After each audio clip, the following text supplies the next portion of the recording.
Welcome to Madame Raven's. This way to the library.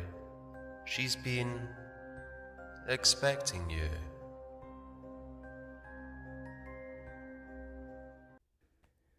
Well, my darlings, we have 2 more weeks of the Lacy Brooks pack to see what happens to poor Earl Wolf and Valerie, and then we will move on to some more urban fae. I'm very excited for that.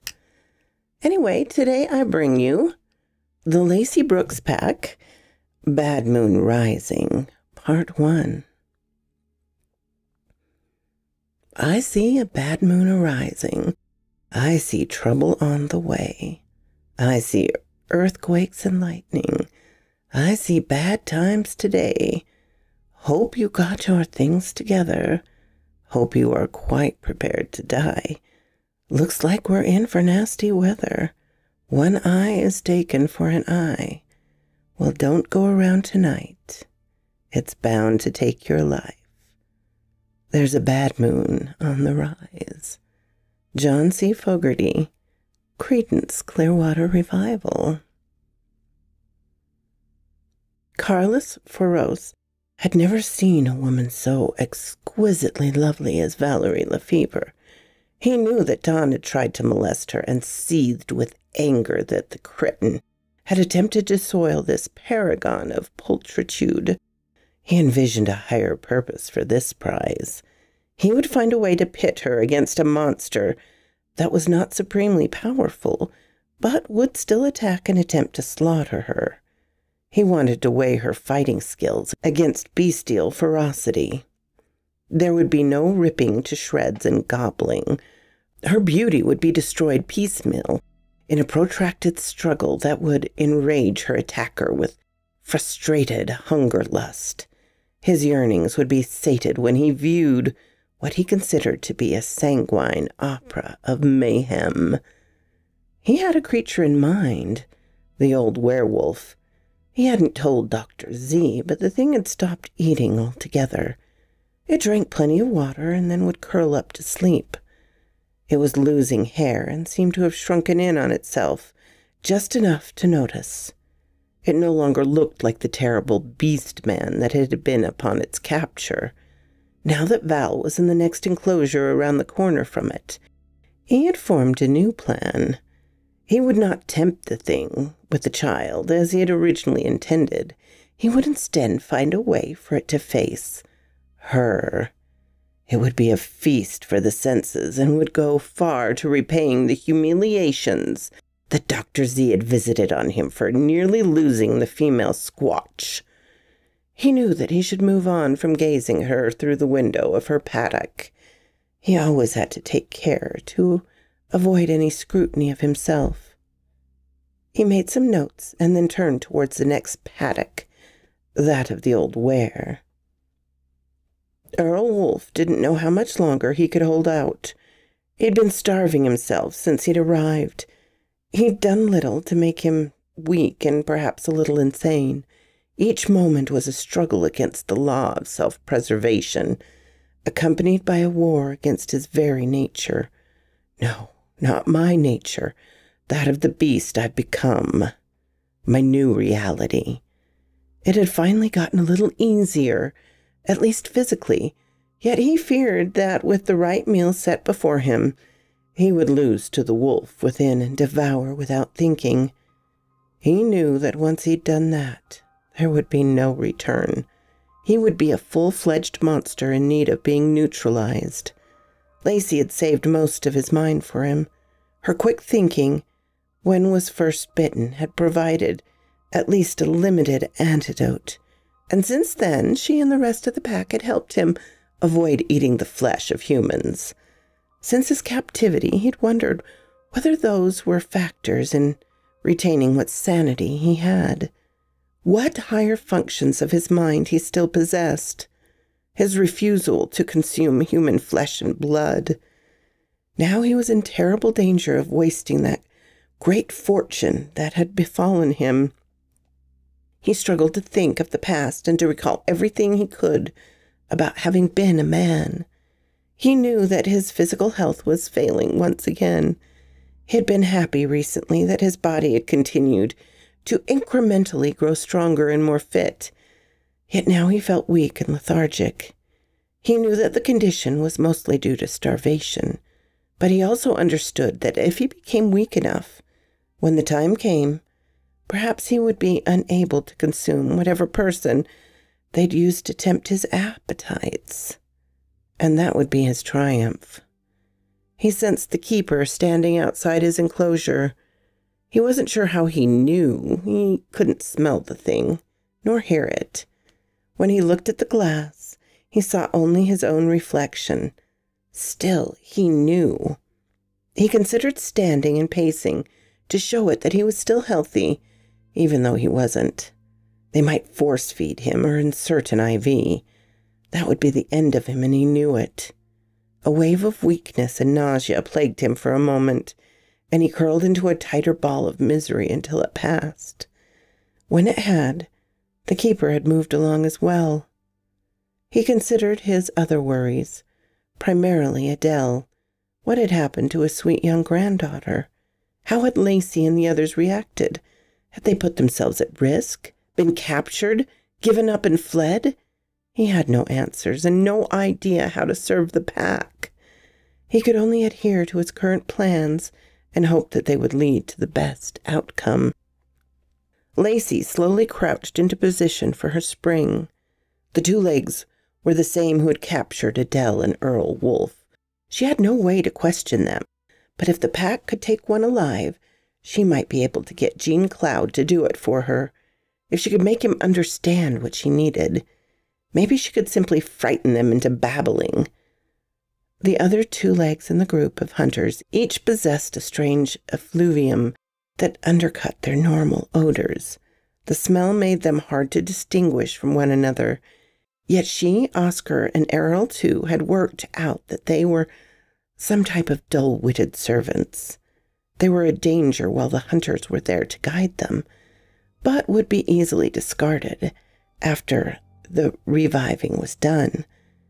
It had been weeks since the two pack members were taken. She and her mate and son had remained in the area and taken measures to ensure that they, too, did not fall victim to the traps. They overheard enough of what the hunters said to know that they rarely captured much of interest. Other than food creatures to feed, the monsters, they still had hopes of capturing the Squatch who had attacked them when they took the snooping young woman, and thus the last natural cryptid in the territory. That meant that Pete's pack was already captured or killed. It seemed that there must have been other captured or created creatures at their base. They had spoken only once and briefly about Adele and Earl Wolf. They speculated that Earl Wolf had chased Adele into the territory from somewhere else. They seemed to understand the natural enmity between dogmen and werewolf entities. They did not understand the loyalty of the pack. The trio of dog folk had scouted the trail of the hunters back to their lair, at least to outside it. There had been numerous cameras set up around the facility and the trails that led to it.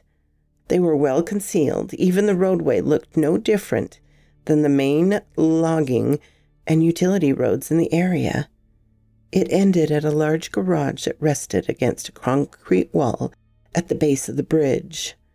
There were signs that indicated it was a state-owned property and warning of dire consequences should anyone trespass. After the initial visit, they had stayed as far as possible from the building. They knew that if there were more traps, they would be set to prevent intrusion. Lacy knew that if any of them were spotted on camera, the hunters would stalk them with high-tech toys and low-tech rifles. She kept their hunts for nourishment confined to the area near the two-legged settlements. They'd learned quickly that the residents were rarely at the homes, and that many fed the local wildlife in their yards. The game had rapidly discovered the new dangers of eating the easy food, and time was pressing on the pack. They needed to recover their own and return to their home territory. Her spring would signal Earl, too, who was prepared for his own leap from a different angle. Oscar would remain as reserve and overwatch in case the men sprang an attack or trap of their own. This was the first time that they had not brought along the hounds who would give away the counter trap. They wouldn't scan the pack, but they'd howl and whine.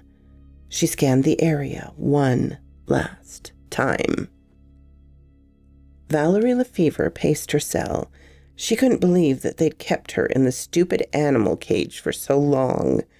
She really wasn't sure for how many days. It was hard to measure time without natural lighting. The lights dimmed considerably for periods that seemed to last as long as nighttime outside, so she counted 4 days, this being number 4. Each day and all night she had nothing to see but her own reflection. She feared each day that her captors would return to carry out the planned horrors of which the creepy old man had warned her. She knew that she had visitors every day. They left food in a bin. She had to lift an opaque door that opened upwards to block the deposit chute for the food. It was never on a plate, but rather a bowl, like a dog bowl. She had learned quickly to place her empties in the bins so that she could get the next meal. She tried to listen at the door, hoping to catch them in the act of setting the food inside the bin. They wouldn't leave it when she did that. There was plenty of water. A fake spring filled a fake pool and recycled itself. There was another smaller fountain over which was inserted a small engraved sign, "Potable water," so she used it for drinking and the other for bathing. She assumed that the scum who'd captured her watched when she used the pool or the hole in the corner for waste.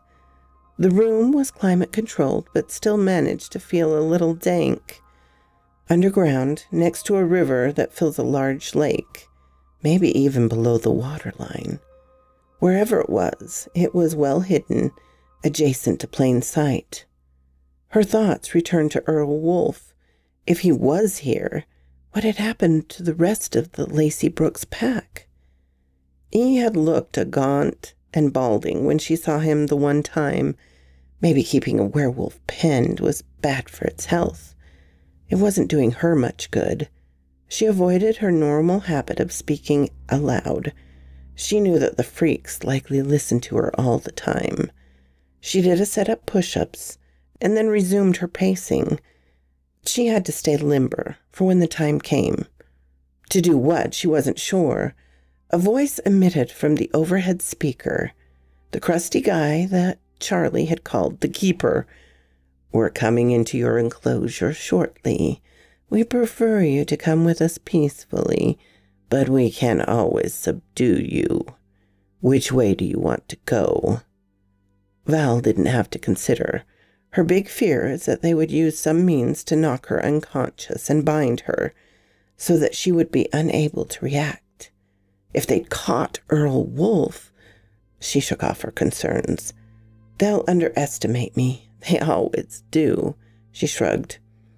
"Don't worry. I won't rip you to shreds. Just tell me how to proceed."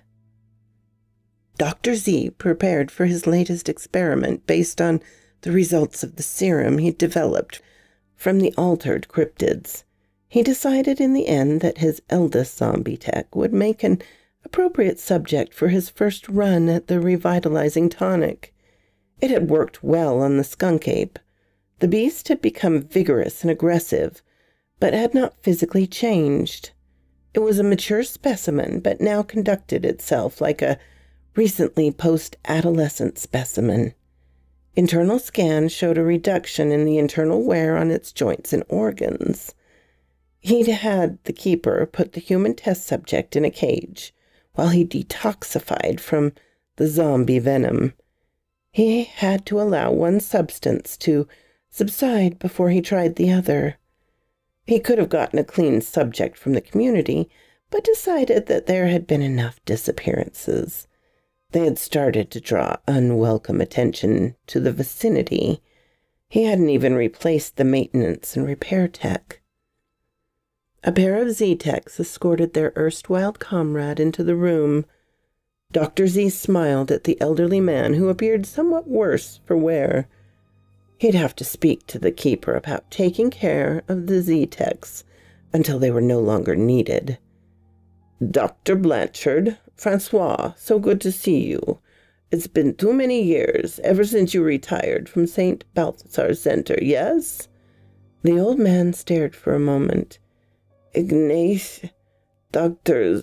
Zolvok? What happened? Where's Helen?" Dr. Z knew that Helen was his wife, who had worked in a different specialty, and who now resided in a dormitory when she was not active in service. She had resided in the same bed with her husband until a week past. "Relax, Dr. Blanchard. Helen is fine. You have been ill and have only recently started to recover. We thought it best to keep you in quarantine. Please come over and have a seat on the examination table." He was concerned for a moment that Blanchard might balk. He'd always been disagreeable, yet the man walked over almost meekly and took a seat. He then worried there might be some lingering effects from the zombie venom. So many factors for which to account. He checked the latest blood test once more. Negative, maybe just weary. He turned to resume his blank smile. "Francois, from our test, it looks like your blood has become stultified from the long-term process of the vector. I recommend an IV trip with the latest inhibitors and vitamin boost. Please lie back on the couch." Blanchard gave him a querulous look. The man was definitely on the verge of exhaustion. "Something's not right, Ignat. I heard that you too had retired. What is this place?" Despite his inquiry, he complied with Dr. Z's gentle but relentless guidance to a supine position. Blanchard looked around in alarm as the Z-Tech stepped forward and began to strap him to the examination table. "Why are you doing that? I'm not scared of needles. I haven't fought." Dr. Z, same vapid smile pasted on his features, reassured his patient. "It's merely a safety measure. Some patients have had adverse reactions. We only want to ensure we make you well without any unintended injuries." He slipped the needle into his former colleague's arm and began the drip. There was a scent that wafted to Lacy for just an instant, something rare in these parts. It was unlikely to interfere, but it definitely caught her attention. One of the odd-smelling hunters stood, jaw agape and eyes staring into the void. Its body mostly obscured the hunter called Don. Don bent to attend to something low on the ground, and the head of his slack-featured companion exploded. There'd been no sound, no ear-splitting crack of firearm, only a rock that continued on its journey after passing through the now completely vacated skull. It eventually struck a tree and lodged in the living wood with a crimson splatter. The pack had an unplanned ally. She sprang into action with Earl 2 a split second behind her. Don rose when the gore from the zombie splashed onto his head and shoulders. "Ah, what the He didn't get to speak again. The entire form of one of the other mindless group slammed into him and knocked him to the ground, nearly senseless. Charlie, who'd understood what happened to the first zombie, dove onto the ground and readied his rifle to fire at their attacker if he could spot it. "I know you're out there, Booger Squatch. Just for that, your lady friend's gonna lose an eye unless you want to give up now." He was about halfway through his pointless threats when 2 Z-Squad members crashed into him, each spelling gore and guts and reeking. Lacy and Earl 2 made quick work of the mindless Z-Squad, then each seized a rifle from the 2 primary hunters. A shadow fell upon them, even as they stripped the hunters of their remaining weapons and gear. It was the old man of the forest. Oscar flanked it to one side, but they were typically peaceful beings. This one looked angry, not at Lacy or her pack, but at Charlie. A low rumble issued from his chest, and his enormous hands clutched and flexed repeatedly. Lacy held up her paw hand and then used her language to try to communicate. She knew that there were some similar signs and expressions between her species and that of the big hominid-like being. We need these. We want to save our packmates. They will know things. We must move them, or they will be able to inform others of their kind. The big jowls shook as the mouth closed, and the beetling brow lowered in a scowl. He nodded and leaned down to strip Charlie, not only of his gear, but of his clothing. Oscar stepped forward and did the same for Dawn, who had recovered from the blow, and who now looked around in anger rather than confusion. "You scum! Don't know what's good for you. You'll surrender. We won't hurt you. We'll put you in with the others if you try to hurt us." Oscar ended the diatribe with a cuff to the side of Don's head that left the man stunned, then hefted him under one arm. The Sasquatch picked up Charlie and tucked him under an arm in a similar fashion. The group set out for a place where they could gain information from their prisoners. Lacy realized they'd soon have to find out something soon and then make their move. There would be no time to seek out Jean or any other two-leg. This was a pack operation. The keeper and 4 Z-Tech assistants entered the room where Val stood in apparent submission. Dr. Z had insisted that the Z-Techs wear surgical masks due to their tendency to gape. They looked particularly sinister as a result, and the face coverings hid much of their dim-witted appearance. The keeper did not place restraints on her. She'd been concerned about that. Instead, he extended his arm and opened his hand like an usher, indicating her seat for a very poor opera. "Please remain in the center of my 4 companions. They will not harm you as long as you come along peacefully. We are taking you to meet the head of this facility. Much of the trip will be downstairs. Afterwards, he may decide to place you in different quarters, away from the beasts and degenerates of the zoo." The keeper smiled, but Val had seen such smiles previously. On sociopaths. She didn't want to go further underground, and even more did not wish to be confined so far from Earl Wolf.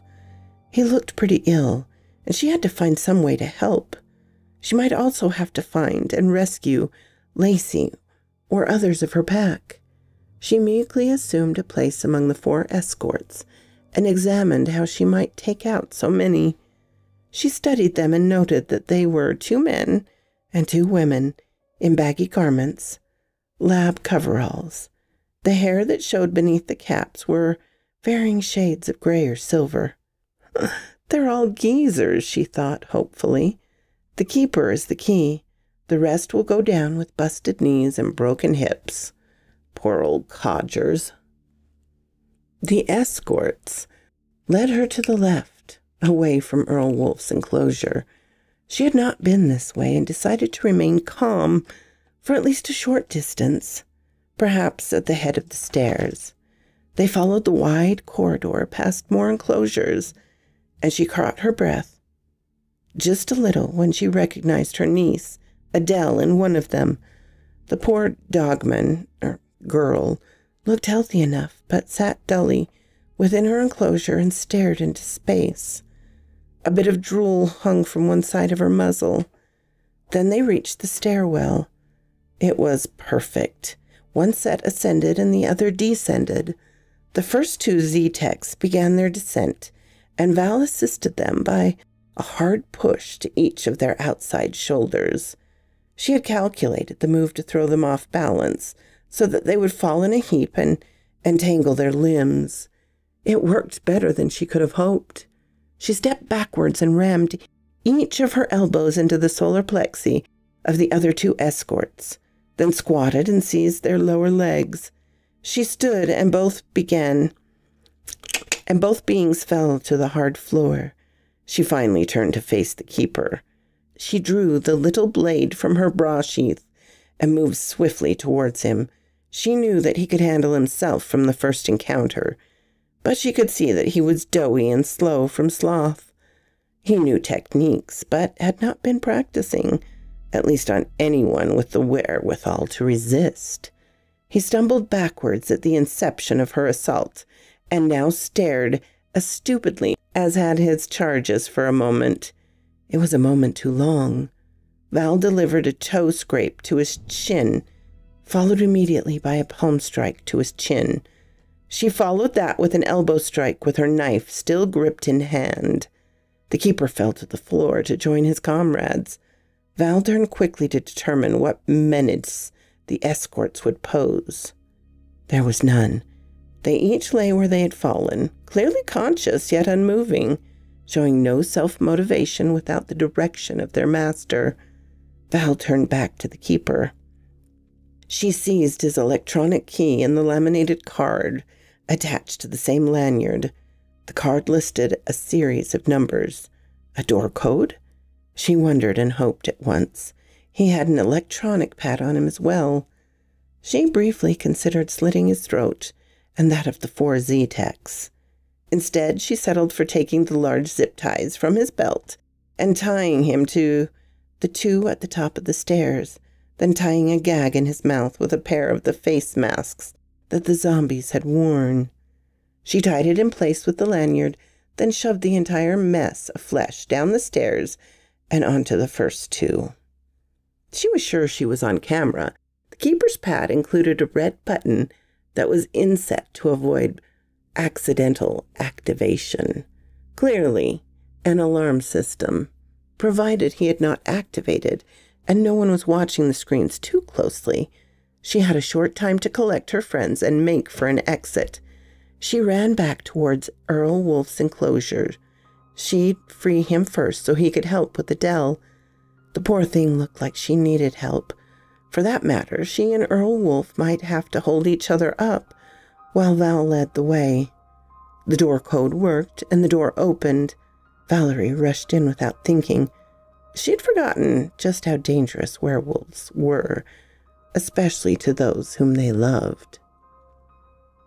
Lacy leaned in close to Dawn's face. They'd set Charlie against a tree just out of earshot for a two-leg, but still in line of sight. Earl, too, stood watch over him. The big Sasquatch loomed in between the two prisoners. He seemed relaxed enough considering his company. Lacy had ciphered out that he sought his mate who had been captured by the hunters. He signed that they had hurt her. He didn't have the means to communicate many details, and it never occurred to him to mention the two-legged female whom they'd taken along with his lady-love. The two legs were always the enemy of their kind. Lacy showed her teeth to the hunter. She produced a low rumble in her chest. Not in conscious hearing range, but something the two legs would feel on a visceral level. Don turned his head and did his best to lean away from the large snout that loomed so close. He indeed felt the vibration that issued from deep within the monster. He gagged at the fetid breath that filled his nostrils. He always hated that about cryptids, their odor. He was unaccustomed to being at their mercy. He was the one who normally pushed and prodded and lampooned the unfortunate critters he'd captured. This one clearly wanted something other than dinner, maybe just a toy with him, but he'd learned that the creatures in Dr. Z's zoo seemed to understand human speech to at least a limited degree. What do you want from me, stinky bitch?" Lacy stared silently for a moment, then pointed to herself, then Oscar, then Earl, too. She held up 2 fingers and then an open palm. Dawn reasoned out that there should be 2 more dogmen with them. There were 3 at the facility, 2 males and the new female. They'd had the males for months, created from local strays, so maybe the young female belonged to this one. He held up 1 finger in response. He looked deliberately at Oscar and then Earl, too. He pointed towards their crotch and shook his head. He looked back at Lacy and pointed to her groin and nodded. We've got a female, but no males. Lacy understood both his meanings of answering. She moved over to Charlie and posed the same question. He seemed to pick up her gestures more easily and didn't bother signing in return. He was sure that the cryptids understood human speech. Mostly. He gave them more respect than did Dawn because he had the sense to fear their cunning. We have a young female dockman. He looked up at the Squatch. We have a female and an old male of his kind. We have skunk apes and werewolves and a googway. Dr. Zeev says we have a Geneswa, but he must have made it after they captured us. The two of us have never taken on one of those. The googway was the hardest, maybe the younger werewolf. The old werewolf was easy. We kept him from hurting the young female dogman. He tried to break into our trap to get at her, but we stopped him, kicked his arse after he was down. He added to gain some points with his inquisitor. Lacy huffed in disgust.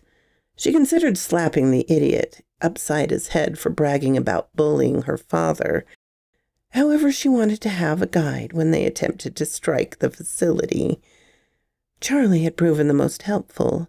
Thanks to her origins, she knew enough about technology to take away the plastic cards that the men wore around their necks.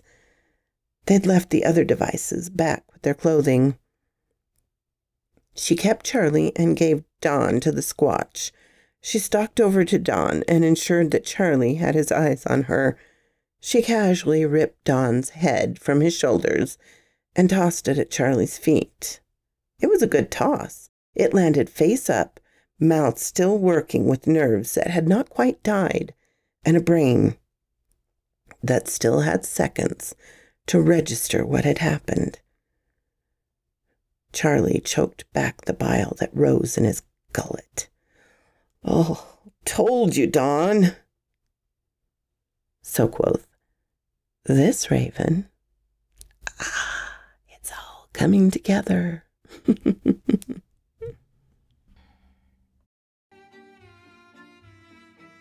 Thank you so kindly for stopping by my chateau, my darlings. It does mean so much to me. Please, if you have not subscribed, as many of you have not, please do so. Give me a like so I know what you would like to hear. And comment. I always love to read your comments. And special thanks to my Patreon and membership supporters. Ciao, darlings.